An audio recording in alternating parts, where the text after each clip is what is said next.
ស្នេហាលើលោកនេះជាអ្វីទៅ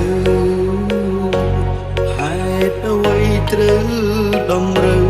ឲ្យបែកទេវតាចៅមហាម្ដេចលោកបិទ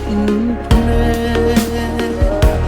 ខាត់រឿងហេតុផ្ដាច់ខ្សែនិស្ស័យស្នេ